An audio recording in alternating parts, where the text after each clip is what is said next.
and I have wonderful people that are running for state office, for congressional and for Senate, that are going to share some tremendous ideas today.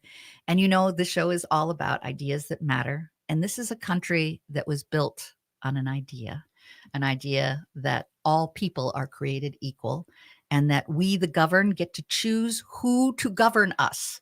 And you have a responsibility in this. And I want you to be responsible not only for your own vote, but I'm going to ask a little bit more.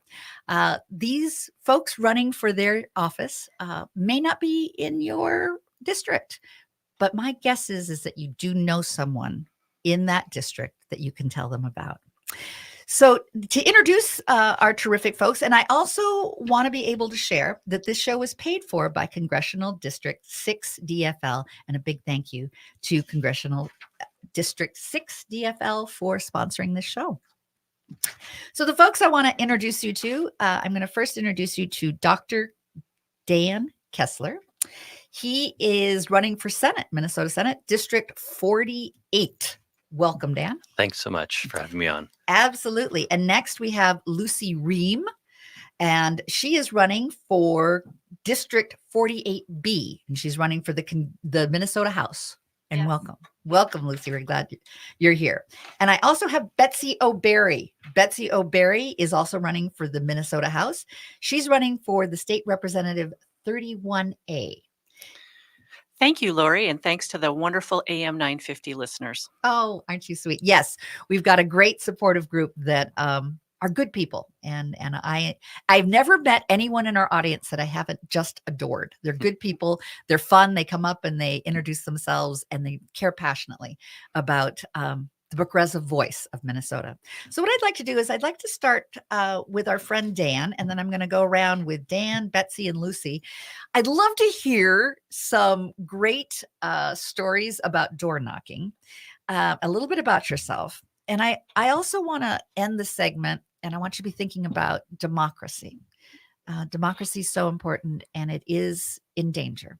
And it's something that we all can do something about. I think we feel divided. I think we feel tired. And I think a lot of people feel depressed. And we want government to work. And we want to have problem solvers. And I know when you're out there, you have people asking you questions and want you to help solve those problems. So I want you to be thinking about that as you share that with us. We're going to start with Dr. Dan Kessler, who is running for District 48, and he's running for the Minnesota Senate. And tell us the communities that you serve. Will serve. I plan to serve the communities of Chaska, Chanhassen, Victoria, Waconia, Cologne, Glencoe, and Mayer. So tell us a little bit about your door knocking, and have you been hearing about democracy at the door? I have been hearing about democracy at the doors quite a bit. I think about this one story. I was out door knocking with my 11-year-old, and she was running she had my phone, and she was kind of keeping track of the data. And we get to a door, and I ask the woman, I always say, I'm a psychologist. I want to listen first. And I ask her, what are the important issues to you? And this woman, who was about my age, I'm in my mid-50s, she said, what I care, well, I want small business, or I want small government and lower taxes. And I give my daughter a little side eye because she's hovering over the strong Republican or lean Republican buttons, trying to figure out which one to hit. And woman said, what's important to you? And I said, I said, honestly, what we're talking about now, and this is shortly after the Dobbs decision, I said, what we're talking a lot about is women's health care.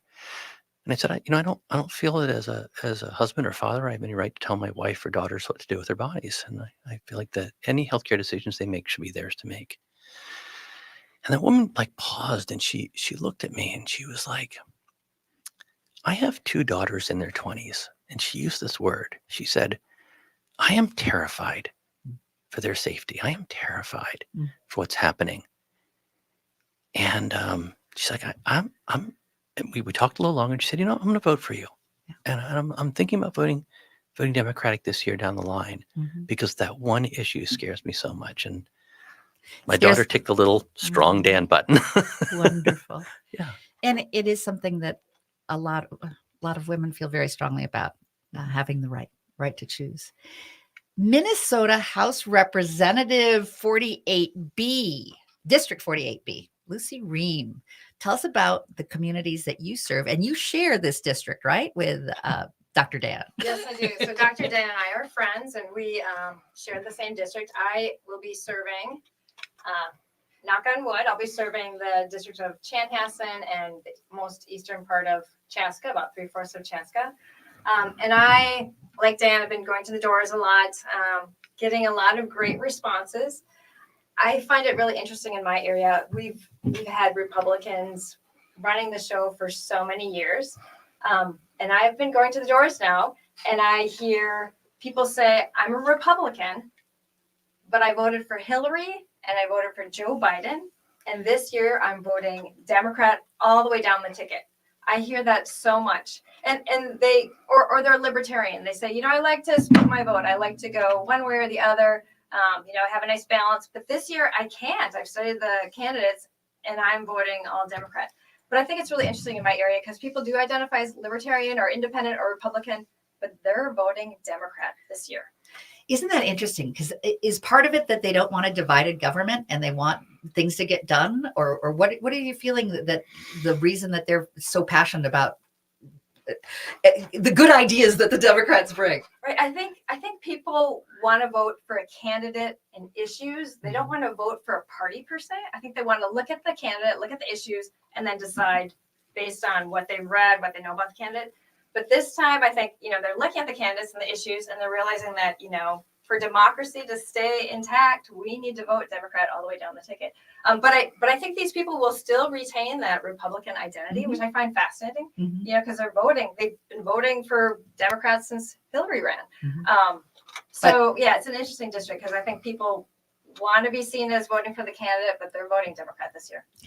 And Betsy O'Barry, you are running for State Representative 31A, and you've got Ramsey and Andover. Is that right? Yes, I'm Betsy O'Barry. I'm running in 31A, which is an open seat, so there is no incumbent in my seat. It is the entire city of Ramsey and the western half of the city of Andover. And you had asked a little bit about door knocking stories, and it's interesting. I've been talking to people. I'm a retired certified public accountant, and I tend to be very practical about finding solutions to problems that we're facing. And so two of the things that really concern me are student loan debt and medical debt that people get into. And I talk about the high cost of healthcare, and I cannot tell you how many times people have shared personal stories of what pharmaceuticals they're taking and what they cost, and just how difficult that decision making is for so many of our residents. We talked a little bit about divisive issues in politics, and yet I find that there are so many things we have in common, and in particular, some of these things that are really high costs. I started out my campaign talking about the American dream, which, really boils down to the fact that if you work hard, you should be able to be successful and you should be able to afford a good life. And people, for no fault of their own, are working hard, and yet they're finding that the game is rigged. And, because of the high cost of healthcare and because of the high cost of higher education, they're not able to get ahead. And these are things that we need to be working on. At the state level, there isn't a lot we can do about the cost of gas. But there is a lot we can do about the cost of higher education. We should be contributing more, especially to our state institutions. And by the way, my husband is a retired electrician. He went to trade school. I think that trade school, community college, any certifications, and our colleges and universities are all great options for our students. But I'd really like to make sure that when people work hard, they have an opportunity to get ahead and to live a good life. And that's really my focus. Well, in our show this morning, we're going to be talking about education. We're going to be talking about women's rights. We're going to be talking about health. We're going to talk about all sorts of good things. But we have just a little bit time left. And what I'd like to do is go back to our friend Lucy. And why don't you tell us your top priorities? And we'll end with Dan telling about his top priorities. Sure. So for me, it's hard to boil it down to 3 top priorities, but I go to the doors and I talk about education, how we need to fund our schools. I think, a well-educated electorate is the foundation of a democracy. And we aren't funding our schools. Special ed needs to be funded. We don't have the number of counselors we should have. I think I've read Minnesota is second from the bottom in terms of the ratio of counselors to students. So, we really need to get more counselors in our schools. Mental health is a huge concern of mine, not just the affordability, but also the accessibility.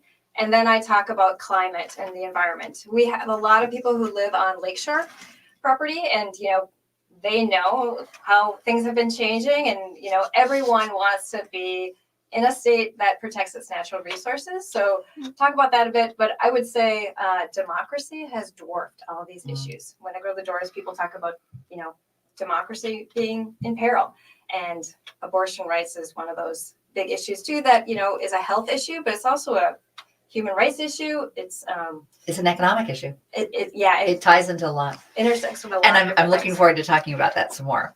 Also, Dan, I want to make sure that you have a chance to talk about your top three. No, I think we've kind of brushed on some of them already. Less my top three than the top three things I'm hearing about. I'm hearing about education. I'm hearing about women's reproductive rights and then the trampling on those rights. And then I'm hearing a lot about divisiveness. I'm hearing about how our state has this, I keep saying $9 billion debt, budget surplus, but probably it's going to be $10.5 billion or more. And even when Democrats and Republicans came to an agreement on what to do about that, then they didn't act. The Republican Senate chose to adjourn rather than vote an agreement they actually made. And it's that sort of divisiveness in politics that is frustrating the voters in my community. So while I didn't start out with that being my primary issue, because I hear about it so often, and those are the folks I want to represent, that's going to have to be an issue that I'm going to be really pushing forward as their state senator. And I'm looking forward to our next segment where we'll dig into education. So stay with us. We'll be right back after just a few short announcements. All right.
Back to Connections Radio Show, where we talk about I'm Lori Fitz, your host, and we're talking elections, and we're talking about things that are important to us and things that are important to some very interesting people that are running for office.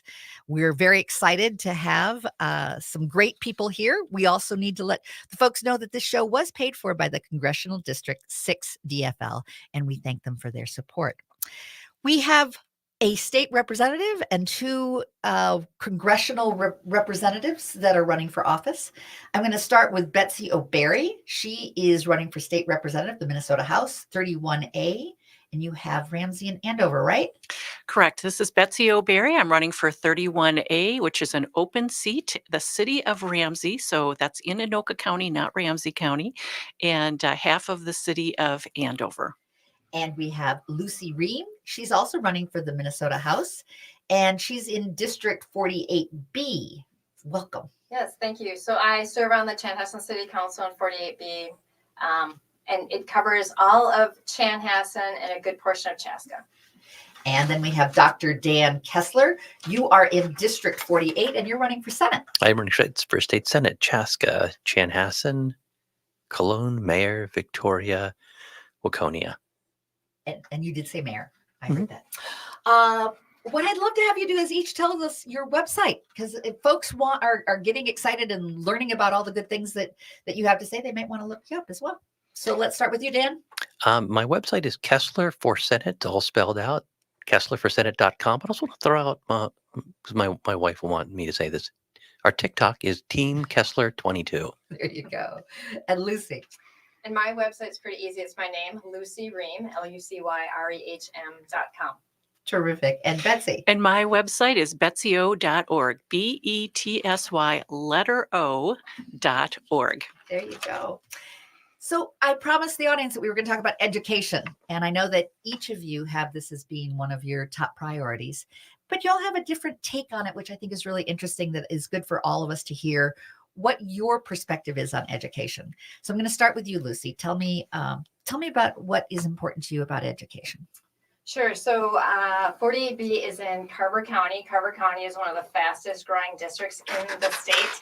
And we have a lot of young families moving into the area, a lot of people who are real believers in education. I think I looked it up recently, and it said that 40% of the voters here in Chanhassen, Chaska area, they have a 4-year degree, and I think another 20% have something beyond that, a PhD or master's. So it's a really important issue in our area. We've had school referendums trying to get passed, and sometimes they haven't been passed because there's been some opposition by a vocal minority. But I really believe that education is the foundation of a democracy, and right now democracy is in peril. So we need to make sure that we are educating our kids, providing them the resources they need, not only broadband, and not only great teachers who are well compensated, but also mental health resources and counselors, and make sure that we're funding special education, which I think has been underfunded for years.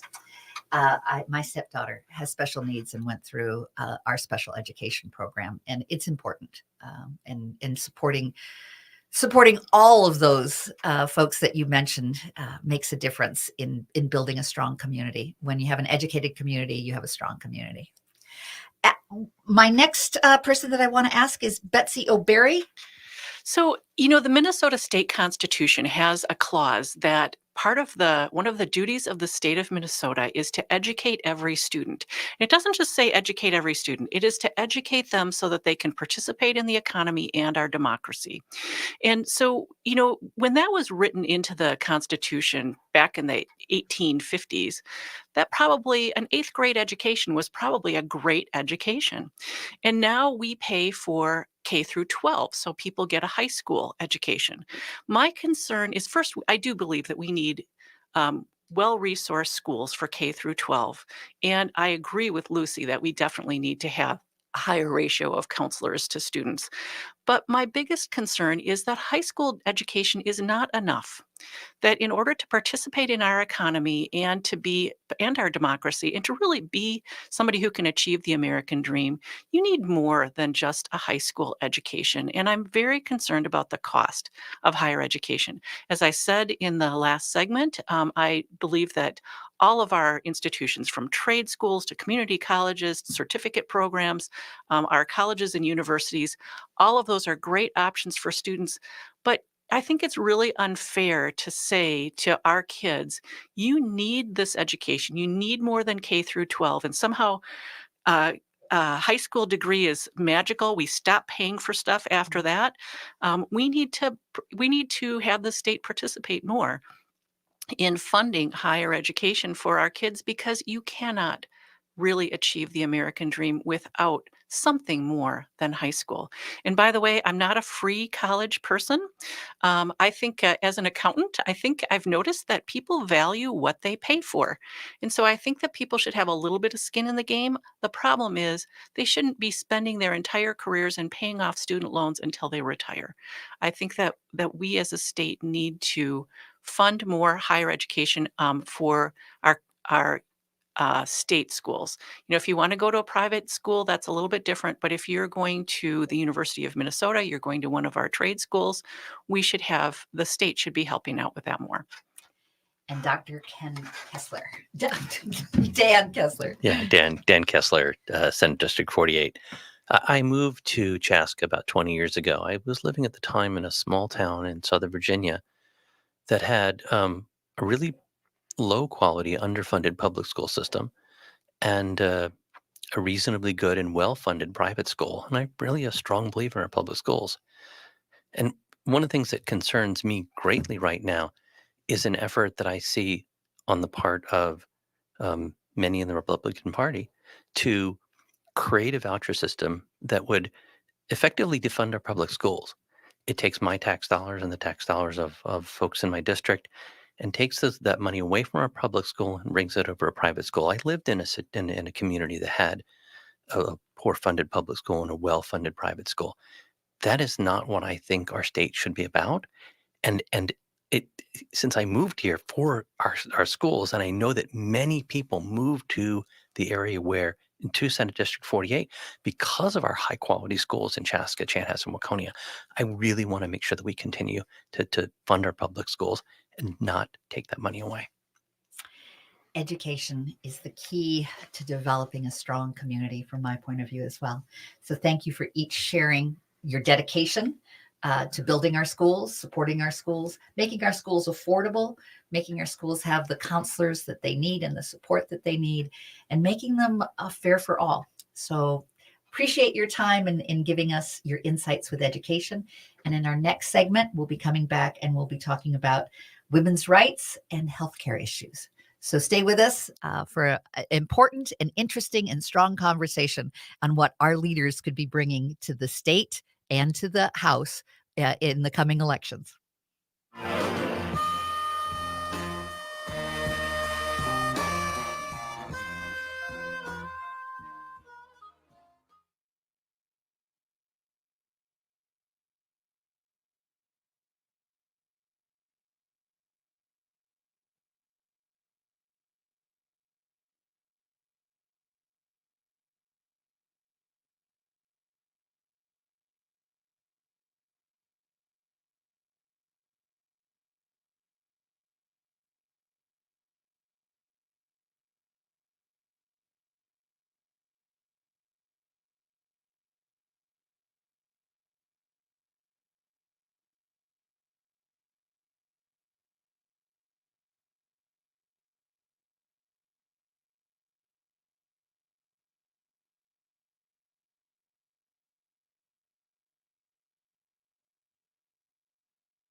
Welcome back to Connections Radio Show, where we talk about ideas that matter. And we're also talking today about getting out the vote and listening to some really interesting leaders who are running for office. They're running for the Minnesota House and they're also running for the Minnesota Senate. I have three very bright and very talented people joining me today. Betsy O'Berry is running on the Minnesota House. She's a state representative. 31A is who she is the position she's running for. Welcome, Betsy. This is Betsy O'Berry running for 31A, an open seat in Anoka County, the communities of Ramsey and half of Andover. To learn more, my website is betsyo.org, BETSY, letter O.org. And we have another Minnesota House runner. She's running for the state representative for District 48B. We have Lucy Ream. Yep, Lucy Ream. I'm a city councilor in Chanhassen, the district that I hopefully will be representing when I make it into the House. And 48B covers all of Chanhassen and a good portion of Chaska. My website is lucyream.com, LUCYREHM.com. Please check it out. Got more information there for people to see. And Dr. Dan Kessler, you are running for the Senate in District 48. Yes, Senate District 48, Chaska, Chanhassen, Victoria, Waconia, Cologne, Mayor, and Glencoe. I also want to make sure that I mention that this show is paid for by Congressional District 6 DFL. We are greatly appreciative of their support. In this segment, we're going to be talking about education. No, we talked about education. In the last segment, you heard us talk about education. I loved it so much, I continue to talk about it. This segment, we're talking about women's rights and a subject that's also very near and dear and important to me. We'll have each of the candidates be sharing about their views. We're going to start with Betsy O'Berry, who's running for State Representative 31A. Betsy, share with us your feelings about women's rights. You know, it's so interesting. One of the most common questions I get at the door is, what party are you? And then that segues into why. And I will tell you that I am a Democrat because I just retired from a 39-year career as a certified public accountant. And from the first day of my career to the last, the Republican Party has never, ever supported me making the same money as a man doing the same work. And I got to tell you, I was an accountant. There is nothing about accounting that men somehow do better than women. There's nothing genetic about accounting. It's understanding business and the language of business. And so and it's what's really interesting is I think that for our listeners, most of you will say, well, that's kind of obvious. Women should make the same as men. You would be shocked at how many times Republicans give me pushback for that. I have been told, well, if women participated in the workforce as much as men, they would make as much as men. In other words, we shouldn't be having babies and leaving the workforce. I have been told, well, you know, that's just your company. You know, you can quit your job if your company isn't paying as much. Or I have just been told flat out, oh, that's not true. That's just not true. And, you know, I point people to the Lilly Ledbetter Equal Pay Act, which I think something like 8 Republicans voted for and passed with 100% of Democrats. You know, we as a party support equal pay for women, but you know what else?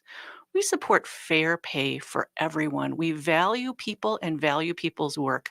The other party seems to think it's great to tell people everybody should work, you should go work, but then they don't want to pay you anything. And so I am a Democrat because of women's rights, and equal pay is the primary thing. Well said. I remember one time when I was one of my early jobs, I was told I wasn't going to get paid as much because the gentleman that was also in my same position had a family. So he needed to get paid more. But this was in the 80s and a difficult time. I am grateful for all the strong women who have campaigned for women's rights. Lucy Ream, you also have strong feelings, and I admire all of them, about women's reproductive rights. Right. So this is a subject that comes up at the doors quite often. People are coming out on their step and saying, you know, I wasn't really involved in politics. I didn't really want to get involved. But this election, with the overthrowing of Roe v. Wade, has made people want to do something, and they feel really compelled to do more than they've done in the past to protect their rights. it feels like we're going backwards when we should be moving forwards. And it feels like, this is, quite honestly, it feels like women are being treated as second-class citizens if we don't have control over our bodies, if we don't have access to reproductive health care. We're not at the same level then as men in this country. So it's quite scary. And I hear it a lot at the doors. And right now in the House, I don't know if people know this, but we don't even have a pro-choice majority in the House right now. So we need to make sure that Minnesota stays strong. I know the surrounding states probably aren't going to have abortion access. And so we need to make sure that Minnesota will be able to accommodate not only the people here who will need abortion care, but also people coming from other states. I so appreciate that. We do need to be a region that supports an entire area. I mean, there are going to be women that need our help and need our support and need our respect, and your leadership, not only for the areas that you represent in District 48B, really lead the way for all women in Minnesota and all women in the areas that surround us that need our support. So thank you. Thank you. And I just want to add too, it's girls too. We're hearing those stories about 10-year-old girls who have been Breaks your heart. raped and, forced to carry a pregnancy. I mean, that's Heartless. Yeah. Heartless. Dr. Dan Kessler, you have heard a lot at the door as well. I have heard a lot at the doors, and when Lucy mentioned talking about young girls as well, I'm hearing this at the doors from women certainly, and a lot of Republicans and moderates who are absolutely fed up with this issue. And the question that my wife asks me so often, why is it that I don't have the same rights you have? And there I am, door knocking with my 11-year-old. And it's women, but it's also dads of daughters. And when I talk to some of the dads of daughters, they share those same concerns about their kids. And this issue has we're certainly talking about reproductive rights, but even the Equal Rights Amendment, there was a proposal to bring the Equal Rights Men back, put it on the Minnesota ballot, put it up for constitutional ERA. vote. And in 2021, we couldn't get a majority of the House and Senate to say yes to this basic Equal Rights Amendment. 100 years after we got the vote, we're still struggling for the Equal Rights Amendment. It just shocks me. And quite frankly, if my recollection is correct, it was a party line vote. How is it that people could vote against equal rights in 2021 or 2022? It's baffling to me. It gets back to what we started off our show and looking at how divisive it feels and how challenging our democracy is right now. And I think this is one of the key issues to our democracy. What is the rights of women? We make up a little bit more than 50%, and we do not have the same rights to make up our decision for our health. We don't always get the same rights as well for what equal pay for equal jobs. Betsy, you also had some feelings about the reproductive rights as well. Yeah, the other side likes to make sure that we only think about a fetus. They don't want you to think about women. And the truth is, the women who are making abortion decisions could be your wife, your sister, your mother, your daughters, your coworkers, your neighbors, the lady down the street. These are real women who have real lives. And we need to have compassion for these women who are making these choices. And we have to allow them to make those choices. Abortion care is compassionate care for women who know the best of what their lives should look like and what they need to do for their lives. And what we found is that a lot of the women who are making these decisions already have children, and they know that they're making decisions that are the best for their families, for the children that they have. And I'll tell you, I also have a real concern. If abortion is made illegal, then about 20% of women, 20% of pregnancies, end in miscarriage. And any woman who suffers a miscarriage is one malicious busybody away from being threatened and accused of having had an abortion. And I And think that this is there are horrible. some states out there that would allow that busybody to actually go after you, and that's terrifying as well. Yeah, we're seeing this in some of the recent, clinical research. That this stuff comes as a psychologist. This stuff, shows up in my inbox, and we're seeing in states where they have outlawed abortion already. We're seeing increases deaths. We're seeing women who are being forced to remain in a hospital with a non-viable fetus, or waiting for that fetus to stop having its heartbeat, and before anything can be done. In one Texas study, these women who had completely non-viable fetus, their water had broken prior to 15 weeks, they were forced to stay in hospital for an average of 9 days, waiting for the doctor to then be able to perform the procedure that everyone knew was necessary from the moment they came in. And of those women, a third of them ended up in ICU. Many of them ended up with serious complications. And this is a real And instead of issue. medical care, those doctors have to check with the lawyers Yeah. And to they had to know wait. what to do. And they had to wait and watch. And women that had to suffer that way needlessly, and risking not being able to be pregnant again. There was a couple of those women that I've read about that not only had to stay there, had an infection, and now no longer have the chance to have a child. Yeah. That to me is beyond cruelty. Right. And I would say too, even if you're postmenopausal, there are certain medications that people are not able to access now because those medications were used in abortion. So, we're seeing a real diminishing of our freedoms. My opponent, he talks about freedom, and actually the GOP itself, they talk about freedom all the time, but freedom for whom? Right. Is it freedom for just a certain segment of our society, or because personally, I think if you're not free to make decisions about your own body, about your own health, if you have to have a politician make a decision that comes between you and your doctor, where's the freedom? I don't see it. So I really hope Minnesota stays strong. I do too. And I believe that each of you have the strength to keep the mission going, for us to be able to keep our rights and to be a support to those that do not have the same rights, and make sure that our rights are taken away from us, because you never know. There are things that can come up that can change the tide. And this has been something that's been law for so long. It's just shocking. I think some of us are still just amazed that this has even happened. But perhaps it will give us an opportunity to make this into law.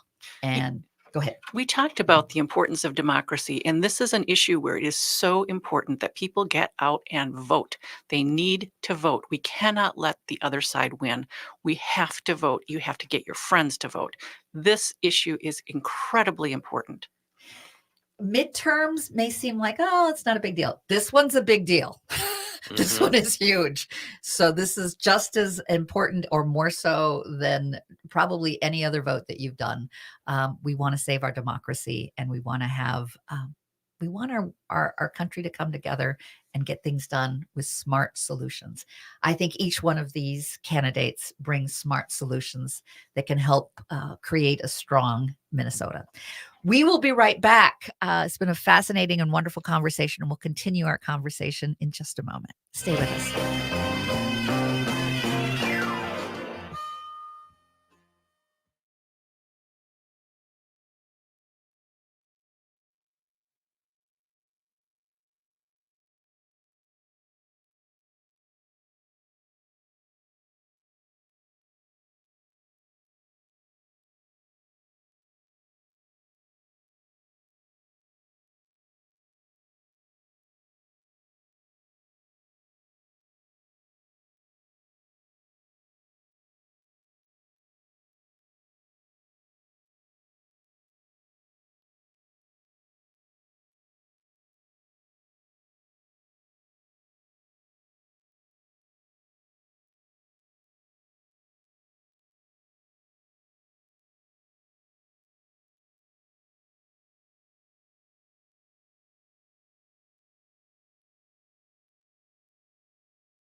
Welcome back to Connections Radio Show. I am your host, Lori Fitz, and we have been having a wonderful conversation with candidates who are running for our Minnesota House and Senate.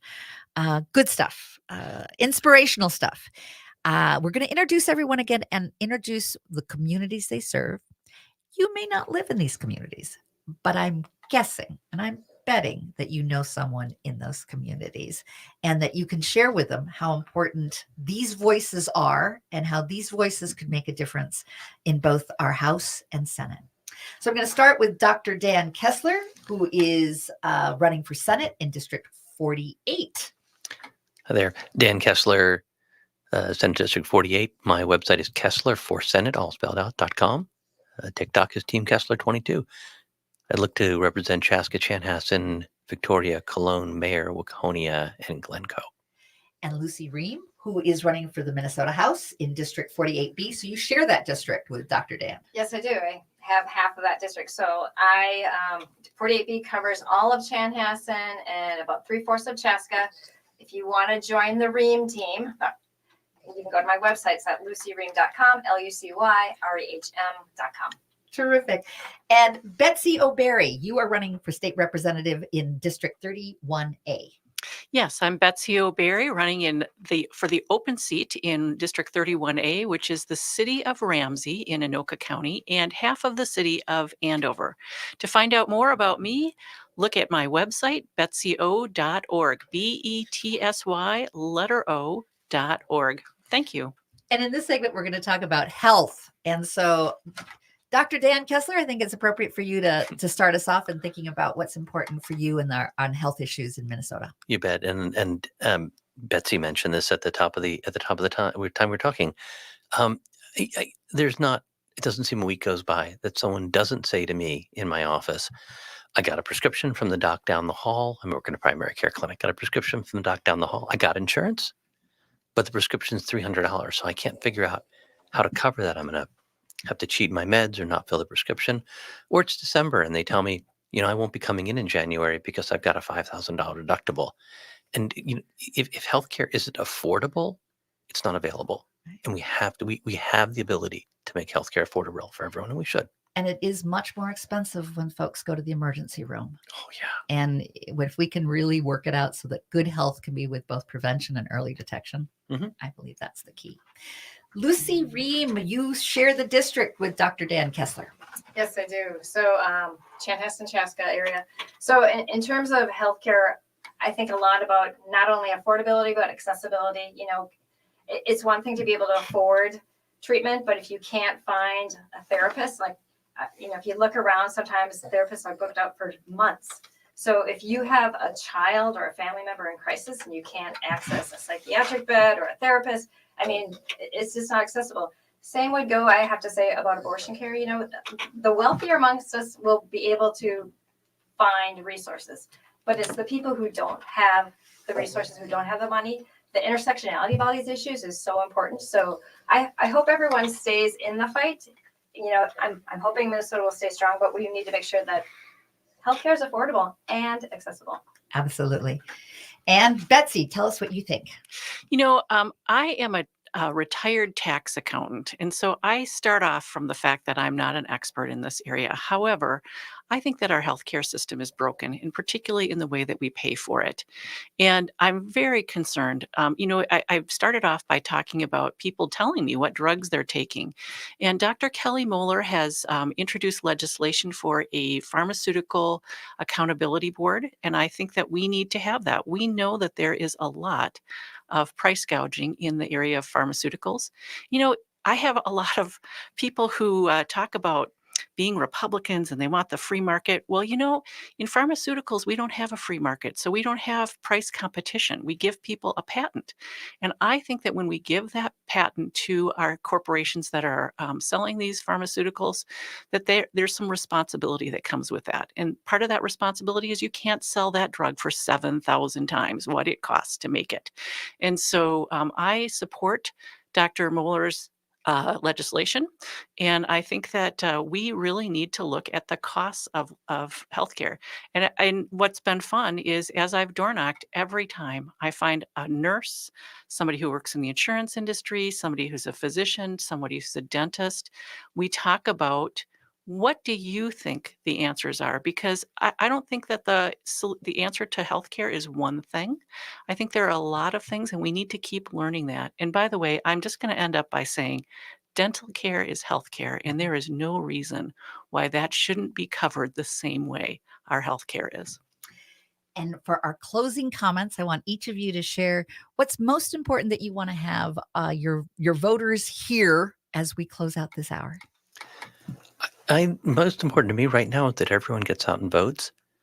Make sure their friends get out and vote. We have some districts, people might be listening, where it's very red or very blue, but our statewide candidates are so important to support when our democracy really is on the line. This is an incredibly important election. So the most important thing, let's all vote. And Lucy? I would agree with that. I would say, we haven't even tackled the subject of climate change and, how we need to address that. But Which ties into health, yes, it does. as in well many as ways. economy and lots of other things. And But all of these things are Yeah. so intersectional, Yeah. right? Yeah. But I'm of the firm belief right now that our democracy is in peril. So hopefully we can get people elected who will fight for these issues, who will be champions, and then we can, take the hard steps, take the bold steps that we need to take to mitigate the climate crisis. But yeah, there's so much at stake right now.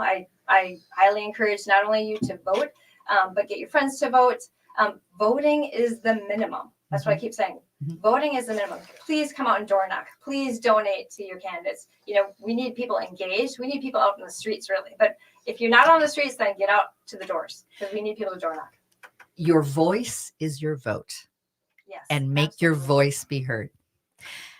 Betsy, share with us what's most important to you that you want your voters to know. Well, we've talked about two of my most important issues, which are the high cost of higher education and the high cost of healthcare. But, I started this out by telling you that I'm a retired certified public accountant. And as an accountant, I am very practical about solving problems. One of the jobs as a state representative is to make sure that your district is represented. And we have some significant water quality issues in the city of Ramsey with the manganese, and we need a water treatment plant. In the city of Andover, we have a carcinogen in some well water in the Red Oaks neighborhood called dioxane 1,4. And that neighborhood needs to be hooked up to city water so that those people have good, clean, safe water. Because quite frankly, if you don't have clean, safe water to drink, not much else really matters. And we have 50 families in Andover who've had delivered bottled water for the last year, and they have been told not to clean with, drink, bathe, or even bathe in the water that they have from their wells. So my first job is going to be to bring some money home and to take care of our residents. Well, thank you all. I also want to make sure that we thank the Congressional District 6 DFL. This show is paid for by Congressional District 6 DFL. We appreciate their support. Thank you to each of you, your strength, your intelligence, your willingness to problem solve, your willingness to fight for democracy, which is at stake. And thank you for your vote. Vote, tell your friends to vote, and make sure that vote is made.